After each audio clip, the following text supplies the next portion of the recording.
de Cristo reanima tu amor. Buenas noches, hermanos. Un saludo afectuoso desde Quillota a todos los que están en la plataforma, y esperamos que hoy día seamos enseñados, corregidos, fortalecidos con la palabra de Dios. Quiero compartir con ustedes un párrafo bastante interesante de lo que ya venimos hablando sobre la vida de Jesucristo, el Hijo de Dios.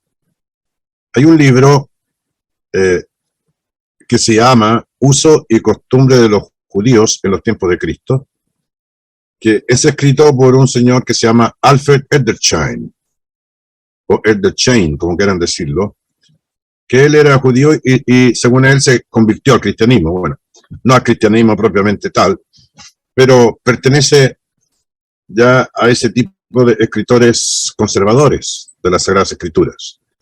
Ni modernista, ni literalista, ni tradicionalista, ni modernista. ¿Ya? Y él hace un comentario al final de uno de los capítulos que yo quiero compartir con ustedes, pero les quiero leer unos párrafos. Dice: breve bosquejo de la antigua literatura de los judíos. Dice, escuchen bien, por favor.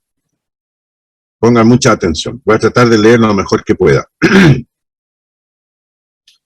Dice: si ahora, al finalizar estos bosquejos de la vida judía, nos preguntamos qué pudiera haberse esperado en cuanto a la relación entre Cristo y los hombres y la religión de su tiempo, la respuesta no sería difícil. Desde luego, en un respecto, Cristo no podría haber sido extraño a su tiempo, o su enseñanza no habría encontrado respuesta, y desde luego habría sido enteramente ininteligible para sus contemporáneos. Tampoco se dirigió a ellos como a extraños al pacto, como si lo eran los gentiles. Su misión fue en todos los respectos la continuación, desarrollo y el cumplimiento del Antiguo Testamento. Pero él eliminó la carga sobreimpuesta del tradicionalismo, descartó el externalismo, el formalismo y la justicia por las obras, que casi había llegado a borrar las verdades espirituales del Antiguo Testamento, y puesto en su lugar el culto de la letra. Los grandes hechos espirituales que involucraba el Antiguo Testamento los expuso él en todo su resplandor y sentido.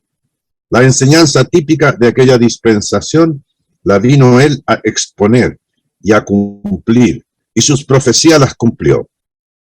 Él, tanto con referencias a Israel como al mundo. Y así fue que en él todo lo que estaba en el Antiguo Testamento, de verdad, camino y vida, vino a ser el sí y el amén. Así, podemos comprender cómo, por una parte, el Señor pudo valerse de todos los elementos espirituales en su entorno, adoptando los dichos, parábolas, ideas y costumbres de aquel periodo. De cierto que tuvo que hacerlo para ser un verdadero hombre de aquel periodo, y a la vez ser un hombre tan totalmente, no de aquel tiempo, como para ser menospreciado, rechazado y entregado a la muerte por los ciegos guías de sus ciegos compatriotas. Si él hubiera descartado del todo aquel periodo en el que él vivió, si no se hubiera valido de todo lo que en aquel tiempo era verdadero o pudiera ser útil, no habría sido de él, no el verdadero hombre Cristo Jesús, si no hubiera seguido identificándose con sus perspectivas y esperanzas, o encabezado sus movimientos, no habría sido el Cristo, el Hijo del Dios viviente, el prometido libertador del pecado y de la culpa. Y así podemos también percibir la razón de la esencial enemistad contra Cristo por parte de los fariseos y de los escribas. No se trataba de que fuera un maestro nuevo y extraño, sino que vino como el Cristo.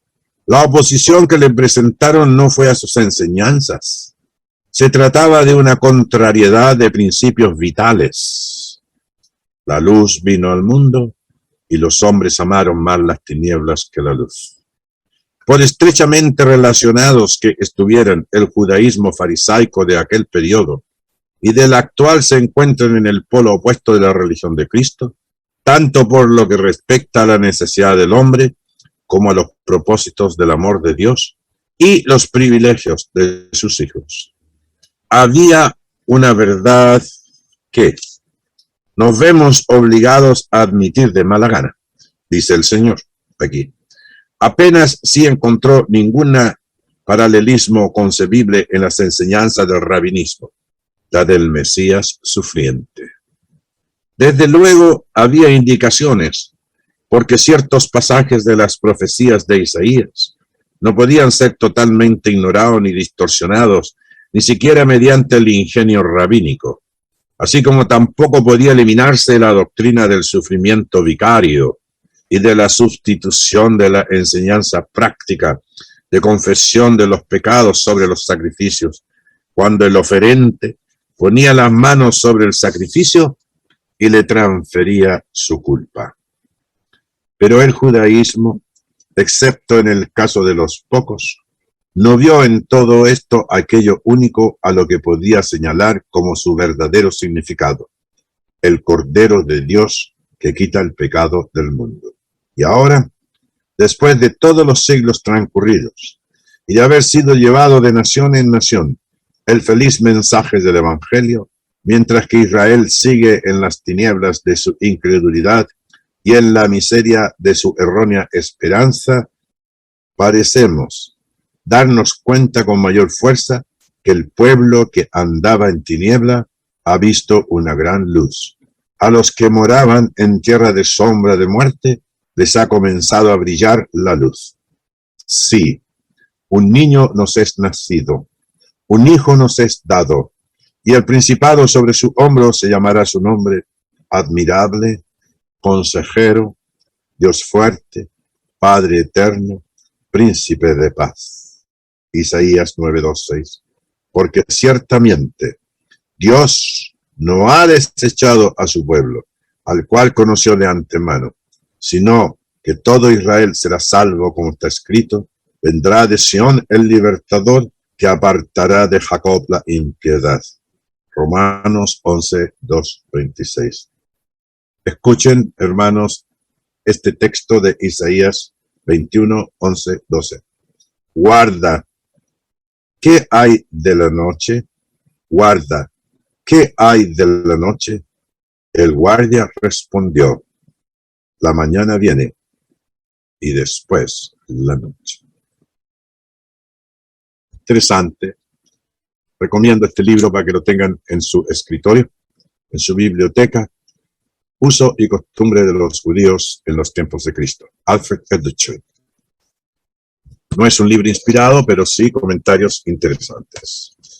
Ahora, si fueran tan amables, abran sus Biblias al capítulo 15 del libro de Lucas.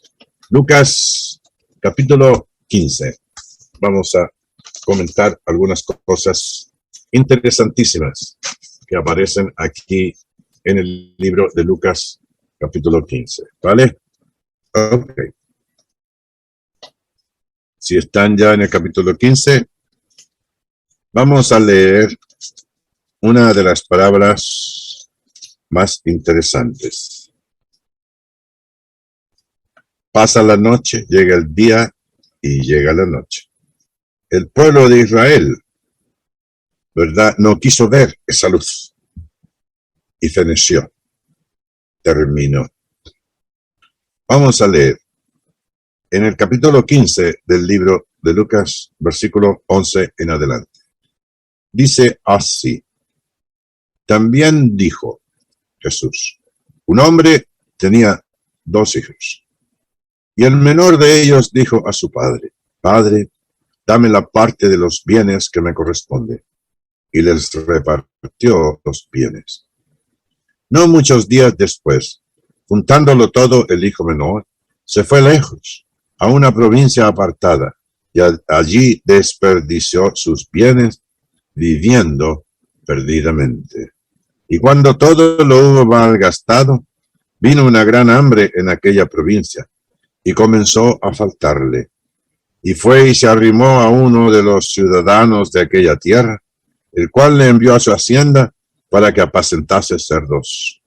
Y deseaba llenar su vientre de las algarrobas que comían los cerdos, pero nadie le daba. Y volviendo en sí, dijo: ¿cuántos jornaleros en la casa de mi padre tienen abundancia de pan, y yo aquí perezco de hambre? Me levantaré e iré a mi padre y le diré: Padre, he pecado contra el cielo y contra ti. Ya no soy digno de ser llamado tu hijo. Hazme como uno de tus jornaleros. Y levantándose, vino su padre, y cuando aún estaba lejos, lo vio su padre. Y fue movido a misericordia, y corrió y se echó sobre su cuello y le besó. Y el hijo dijo: Padre, he pecado contra el cielo y contra ti, y ya no soy digno de ser llamado tu hijo. Pero el padre dijo a sus siervos: sacad el mejor vestido y vestidle, y poned un anillo en su mano y calzado en sus pies, y traed el becerro gordo y matadlo, y comamos y hagamos fiesta, porque este mi hijo muerto era y ha revivido, se había perdido y es hallado.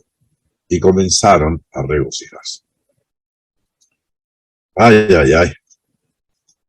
Hermanos queridos, yo voy a dar 2 tips, como dicen ahora, 2 señales, para que nos pongamos de acuerdo y entendamos bien de qué estamos hablando.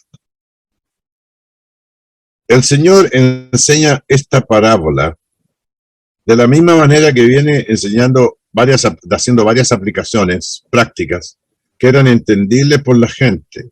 Y entonces Él hace una aplicación espiritual. Él dijo: un hombre tenía 2 hijos.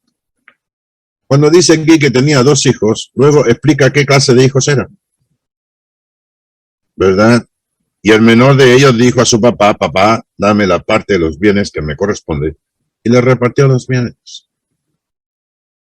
Es así una costumbre casi siempre en muchas culturas, y especialmente dentro de los judíos.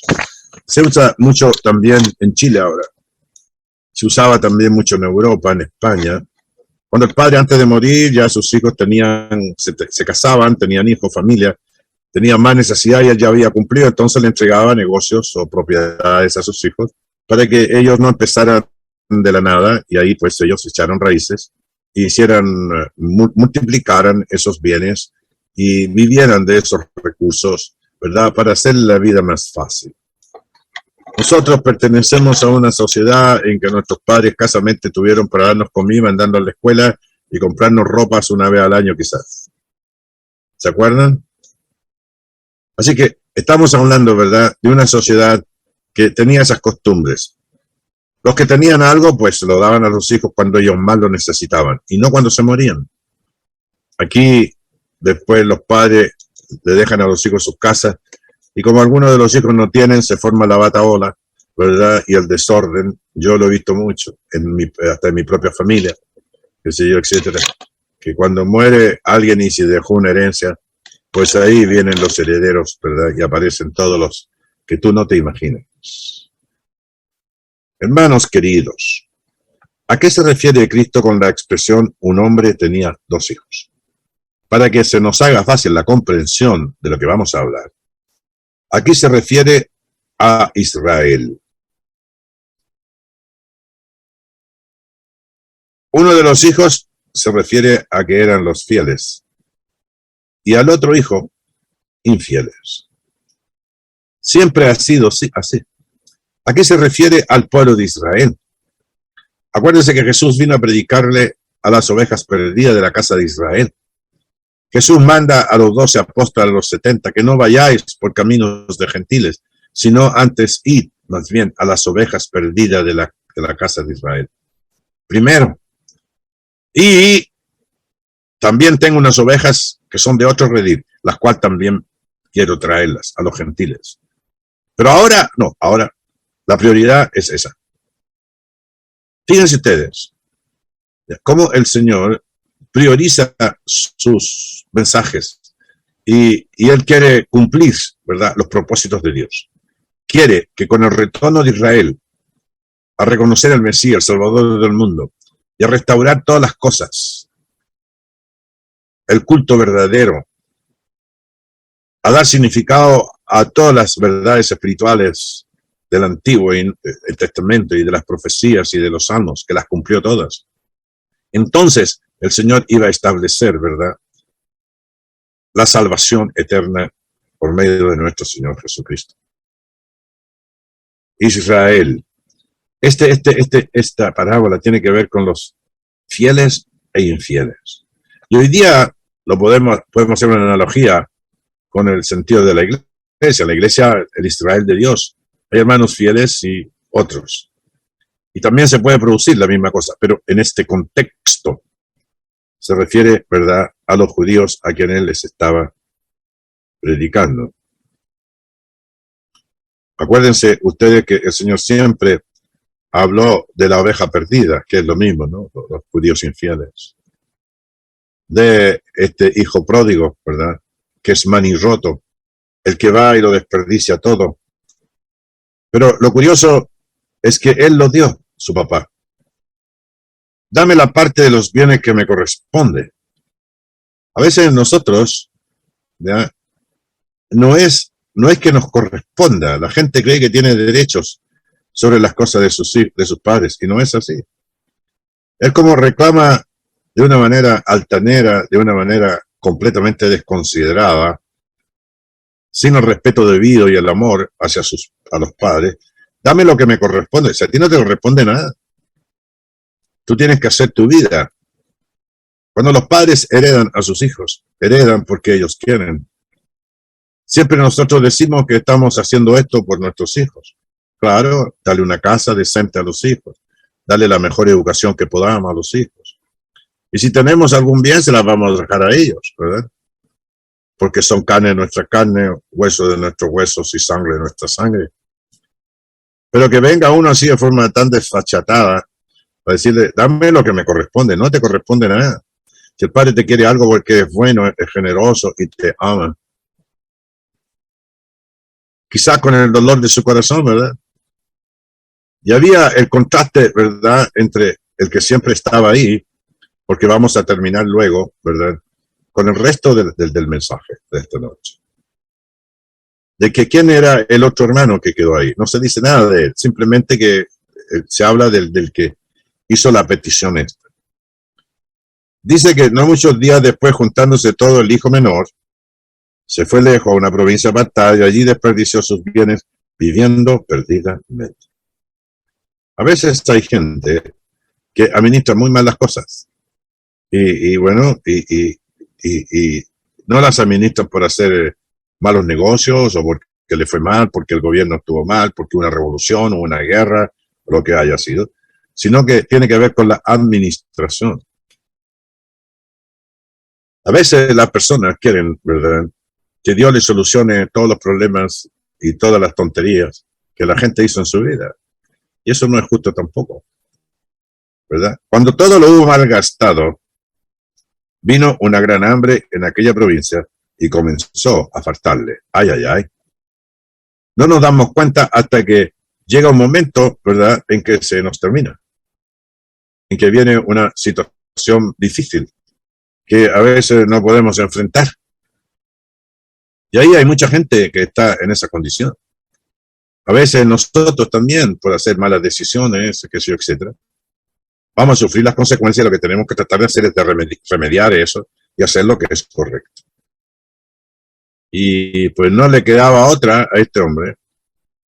Y fue y se arrimó a uno de los ciudadanos de aquella tierra, el cual le envió a su hacienda para que apacentase cerdos.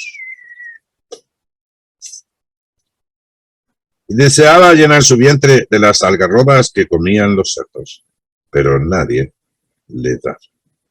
En Levíticos capítulo 11, versículo 7, se da una lista de orden sanitario, de salubridad sanitaria pública.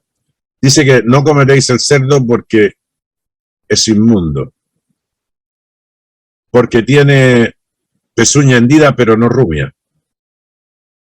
Come hasta su propio excremento cuando lo necesita y si tiene hambre. Y es portador de enfermedades increíbles. El conejo también. Aunque el conejo dice que no rumia, pero, digamos, no lo coman porque es inmundo. Y, si tiene ¿cómo se dice? Un estómago compuesto de pan, sabonete, librillo y cuajo, regorgute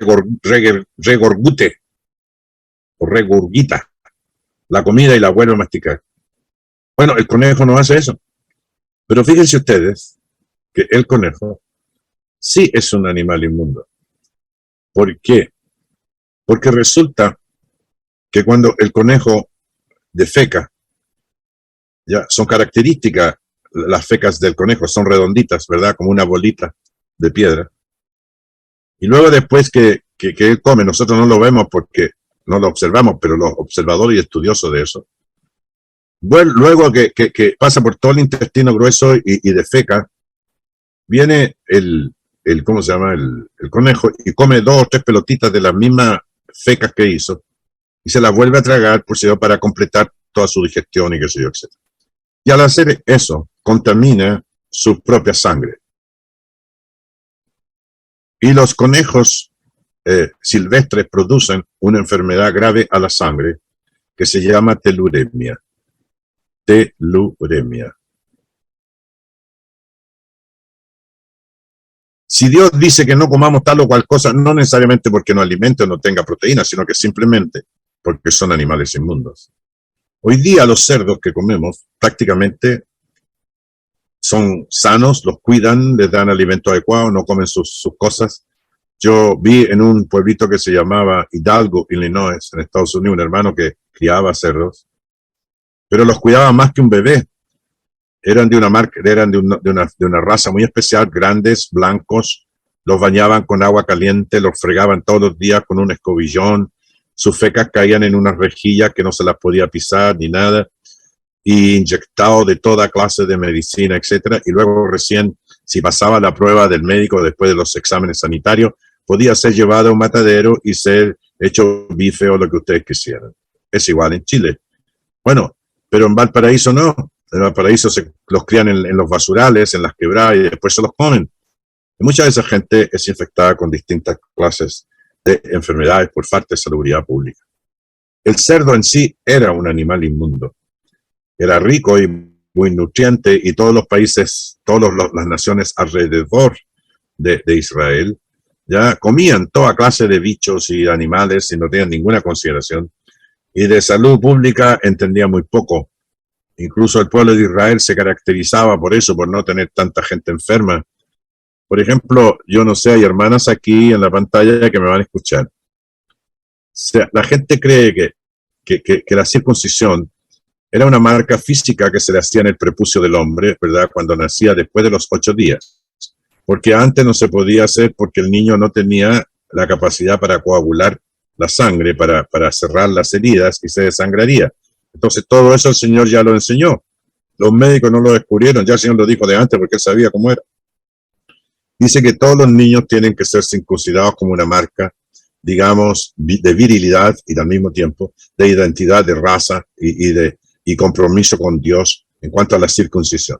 Por eso después se hace un paralelo, o se hace una analogía entre la circuncisión del corazón, no de la carne, sino del corazón. Hay que cortar lo malo para dejar que el corazón funcione bien. Pero fíjense ustedes que se han hecho estudios bastante serios, que las mujeres en Israel, que respetan los principios morales y espirituales del pueblo de Israel, incluso hoy día en el siglo XX, y también en la antigüedad, pero en el siglo XX mayormente, ya las mujeres ya que menos cáncer al útero tienen o alguna enfermedad cancerígena al sistema reproductivo de la mujer, son las mujeres israelitas, porque sus maridos son israelitas y son circuncidados. Entonces, quiere decir, ¿verdad?, que hay también un beneficio en el orden sanitario y en el orden de las enfermedades y de la familia y todo lo demás.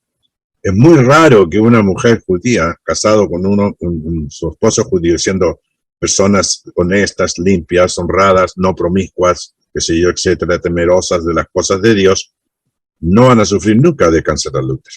¿Qué les parece a ustedes? Pero aquí nosotros no, somos muy desordenados, la gente no lo hace. Me acuerdo que, yo no puedo decir esto como cosa propia, pero cuando en Chile empezaron en los años 60, o casi, ¿no es cierto?, casi llegar a los 60, a los padres nos preguntaban si querían que sus hijos fueran circuncidados. Y nos daban la explicación también, pero eso estaba ya en la Biblia. Así que ahora se puede hacer, pero como una cosa de tipo sanitaria, ¿verdad? Y claro, y tampoco hay que ser promiscuo, ni la mujer, ni el hombre, ni mucho menos. Pero interesante. El cerdo, los cerdos. Razones de salubridad pública. Hay un texto en Mateo, capítulo 7, versículo 26. Quiero que lo lean conmigo. Mateo es un texto muy conocido por todos, capítulo 7, que está en el contexto del Sermón de la Montaña. ¿Se acuerdan que va del capítulo 5, verso 1, hasta el capítulo 8, verso 1? Bueno, en el capítulo 7 del libro de Mateo, versículo 6, dice Cristo: no deis lo santo a los perros, ni echéis vuestras perlas delante de los cerdos, no sea que las pisoteen y se vuelvan y os despedacen. Bueno, hay distintas clases de cerdos. Nosotros conocemos 4, 5, 6 variedades de cerdo, pero hay cerdos también que son salvajes. Los ¿cómo se llama? No me acuerdo, se me va ahora el nombre de los cerdos esos que viven en los pantanos y qué sé yo, etcétera, que son primos hermanos de los cerdos que nosotros conocemos en las parcelas, en los lugares, y que comemos, y que también se come ese cerdo. No me acuerdo ahora el nombre, si alguien me lo dice en la pantalla, seguramente se van a acordar. Jabalí. Los jabalíes. El jabalí es un cerdo, ¿no es cierto?, de la familia de esos cerdos. Y a veces también los cerdos que no son domesticados también se vuelven muy violentos, ¿verdad? Y te pueden desplazar. Pero aquí se hace una aplicación espiritual. Dice que las palabras de Dios, el Evangelio de Cristo, las promesas de la santidad de Dios y todo lo demás, no se les da a los perros, los santos a los perros. Ni echéis vuestras perlas delante de los cerdos, que tienen valor, ¿no? Así se debe considerar la palabra de Dios. O sea que los cerdos tenían como una connotación negativa, ¿verdad? Seguramente por a veces plagas que se daban o enfermedades, o de repente comiendo de un cerdo enfermo se morían 7, 8, 9 personas de una familia. ¿Ya? Y también en Lucas capítulo 8, ¿ya?, versículo 13, aquí hay una cuestión bien interesante. En el capítulo 8 de Lucas, busquen conmigo por favor, ya lo vimos esto un día. Capítulo 8 del libro de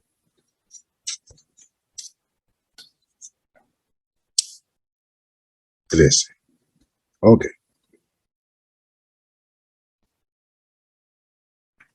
Capítulo 8, versículo... ¿Cuánto dije de Lucas? Lucas 8. Espérense un poquito, aquí está. 28, 26. 8, 26. De los endemoniados gadarenos. Los gadarenos eran los que vivían en Gad, una ciudad que estaba al otro lado del río Jordán. Generalmente era una posición judía, ahora era una posición, digamos, romana, donde había mucho comercio y había una base militar ahí del imperio que gobernaba de ahí. Y principalmente era, si no mayoritariamente, pero una gran cantidad de gente pagana, gentiles, tenían sus dioses, sus prácticas, sus costumbres, etc. Y vivía en medio de ellos muchos judíos. Muchos judíos.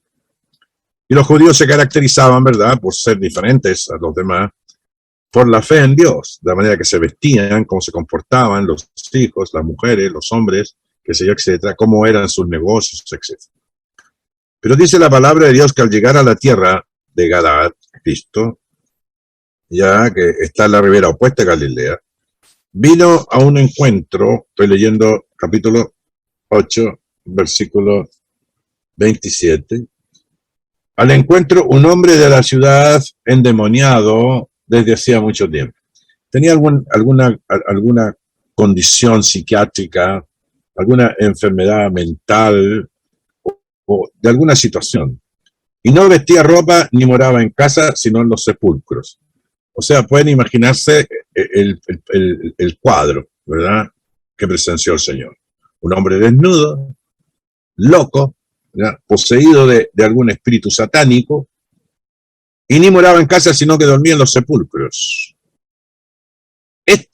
Al ver a Jesús, lanzó un gran grito y portándose a sus pies, exclamó a gran voz. El demonio, acuérdense usted que el demonio usaba a los enfermos mentales, a mucha gente, para ponerle frente al Señor. Acuérdense que el Señor se va a enfrentar con Satanás una y otra vez. Dice que le dejó por un poco de tiempo. ¿Se acuerdan el texto de Mateo y de Lucas? Dice que cuando Jesús vino de la tentación del desierto, Satanás le dejó por un poco de tiempo. Pero luego volvía y volvía. Y entonces el demonio que le comprometía, ¿ya?, y le dice, ¿qué tienes conmigo, Jesús, Hijo del Dios Altísimo? Te ruego que no me atormentes. Esta es una explicación bastante potente sobre la existencia, ¿verdad?, extrasensorial de seres espirituales que moran en las personas, poseídas por el demonio mismo. Son productos de Satanás, su carácter, son dominados por el maligno. Acuérdense que Satanás todavía podía hacer cosas antes de la cruz, después de la cruz ya no. Cuando Cristo subió a los cielos, el diablo fue arrojado a las regiones bajas de la tierra. Él podía actuar de distintas formas y maneras, pero hoy día no puede. Ahora está en la esfera humana, por eso el mundo está como está y por eso estamos como estamos. Ya no va a acusarnos delante del Señor, ya fue arrojado de las regiones celestiales. Pero ahí no, y dice que esta no es la primera vez, sino que hubieron muchos más. ¿Se acuerdan la mujer que tenía espíritu adivino? Que daba voces y que Pablo saca los demonios en capítulo 16, verso 16 del libro de Hechos. ¿Ya? Mira el testimonio que dice la mujer, también poseída por el demonio, ¿verdad? Posesión demoníaca siempre ha existido. En el 16, ¿ya?, del libro de Hechos 16, sobre la adivinación, dice, aconteció que mientras íbamos a la oración, verso 16 de Hechos, nos salió al encuentro una muchacha que tenía espíritu de adivinación, la cual daba gran ganancia a sus amos adivinando, a través de la influencia satánica. Esta, siguiendo a Pablo y a nosotros, daba voces diciendo, estos hombres son siervos del Dios Altísimo, quienes os anuncian el camino de salvación. Interesante, ¿no? Claro. Y vino que hacía muchos días más desagradando a Pablo, se volvió y dijo al espíritu que moraba en la mujer, te mando en el nombre de Jesucristo que salgas de ella, y salió en aquella misma hora. Y después hubo un tumulto, ¿ya?, en que azotaron a Pablo y todo lo demás y lo persiguieron porque ya la mujer no le daba ganancia a sus amos. Dice la palabra de Dios que los espíritus inmundos van de esa manera. Pero volvamos al tema de Mateo. Volvamos al tema del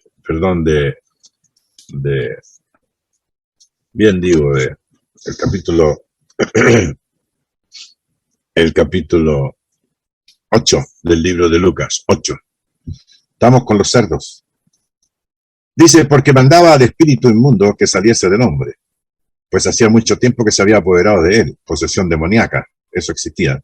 Y le ataban con cadena y grillo, pero rompiendo las cadenas era expelido por el demonio a los desiertos.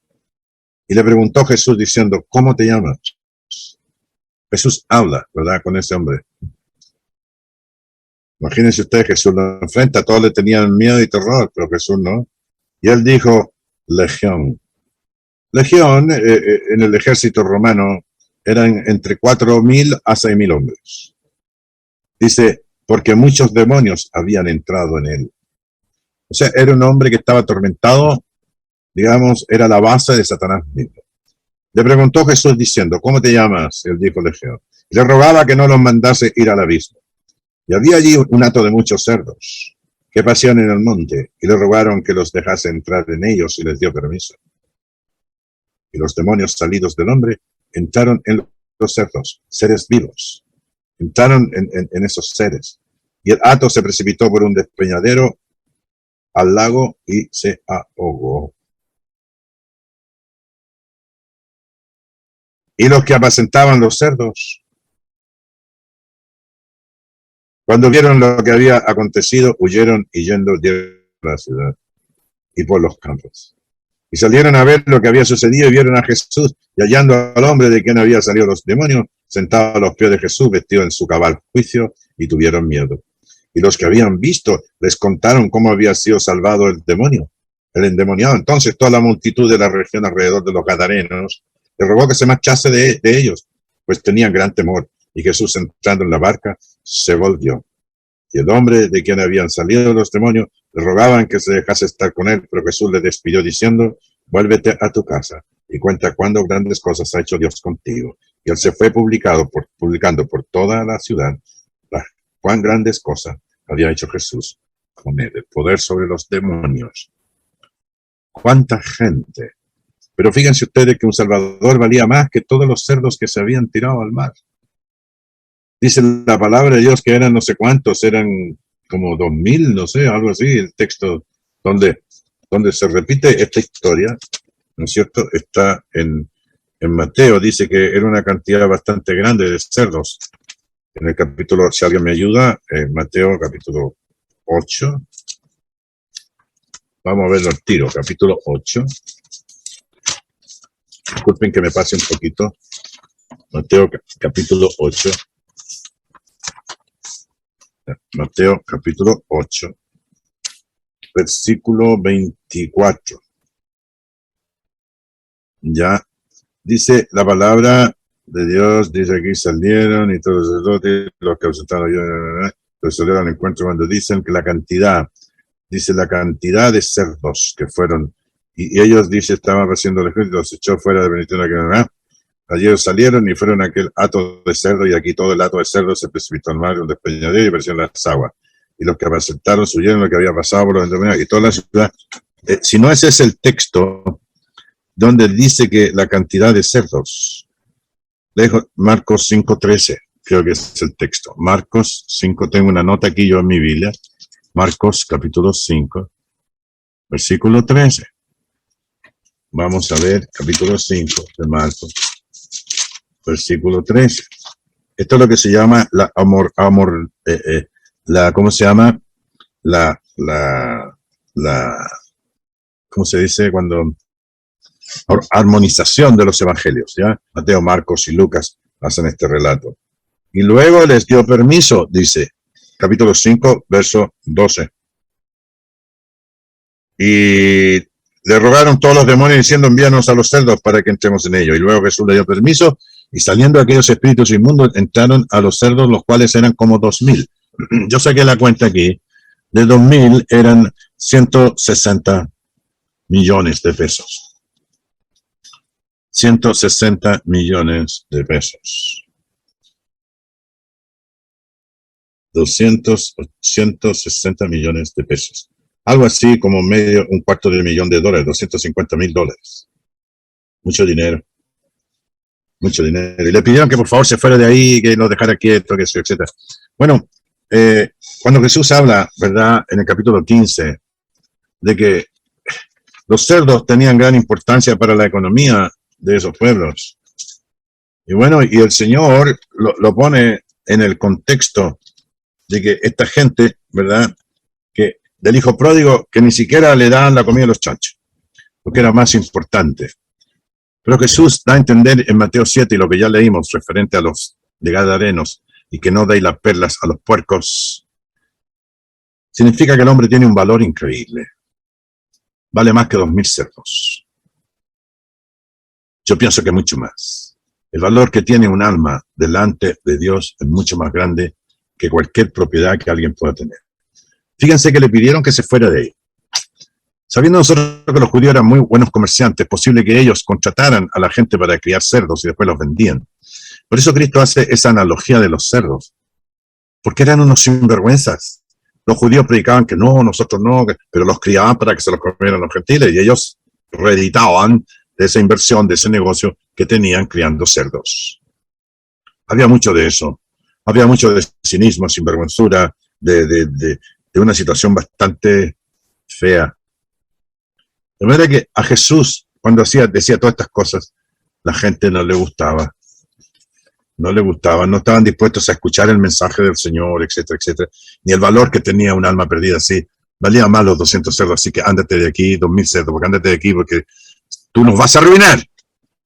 Con tu doctrina, tu enseñanza. No. Pero así era la religión judía, así era lo que había en los tiempos de Jesús.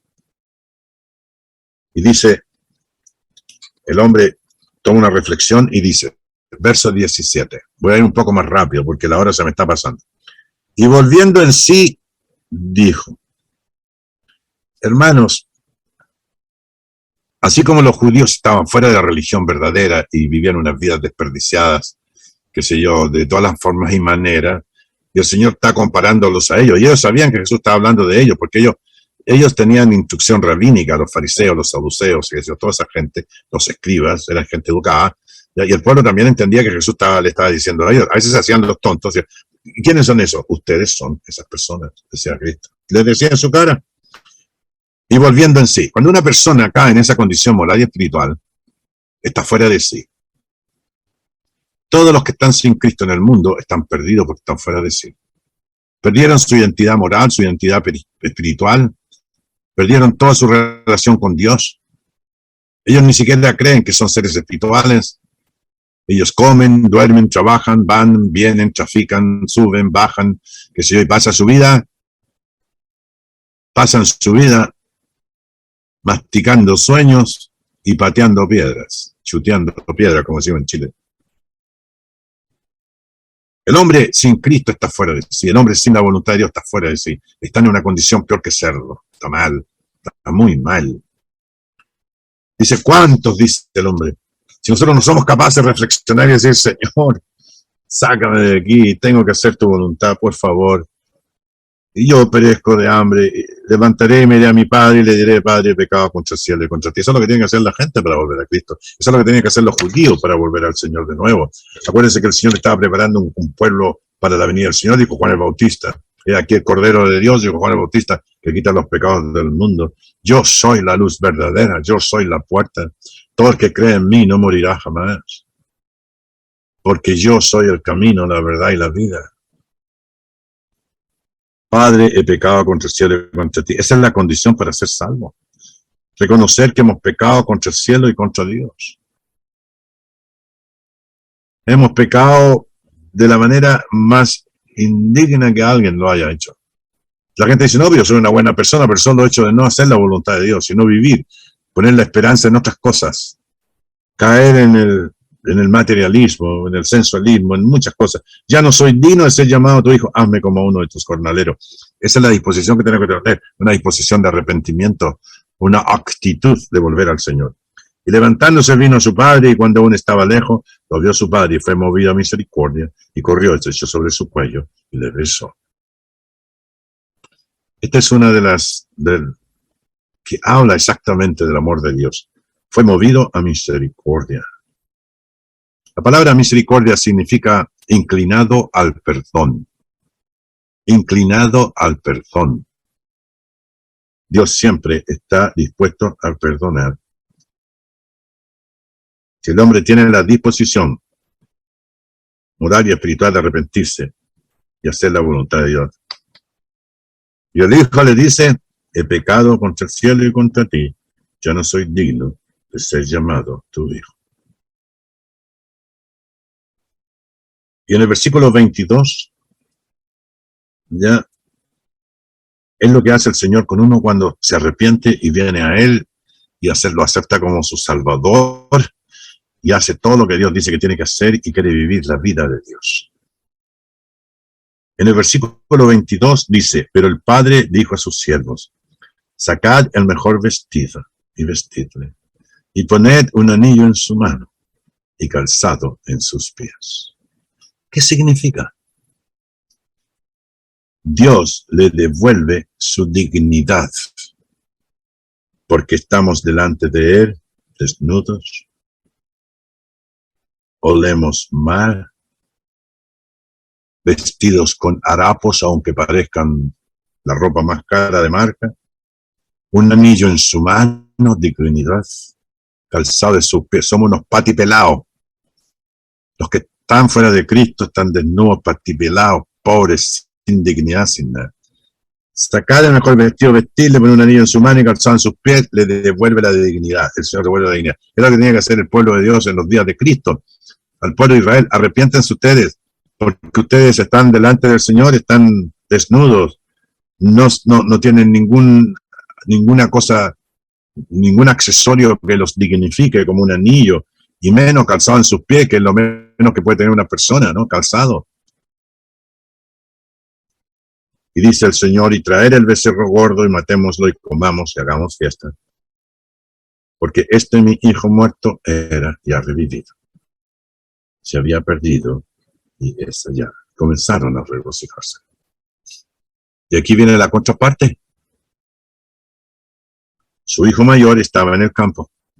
¿Quiénes eran estos? Los judíos fieles. Y cuando vino y llegó cerca de la casa, oyó la música y las danzas, hablando del Evangelio de Cristo, la palabra, la esperanza, y llamando a uno de sus criados, le preguntó, oye, ¿qué pasa aquí? Le dijo, oye, tu hermano ha venido y tu padre ha hecho matar el becerro gordo por haberle recibido bueno y sano. Entonces se enojó y no quería entrar, y salió por tanto su padre y le rogaba que entrase, mas él respondió y dijo al padre, he aquí tantos años te sirvo, judíos fieles. Ahora Cristo estaba con los más, todo lo desechado de la sociedad, los pecadores. Si supiera quién es esa mujer, no comería allí. Si fuera quién es publicano, que un sinvergüenza, no iría a la casa de él. Y así hablaban de Cristo. Y aquí tantos años te sirvo, no haciéndote desobedido jamás, y nunca me has dado ni un cabrito para gozarme con mis amigos.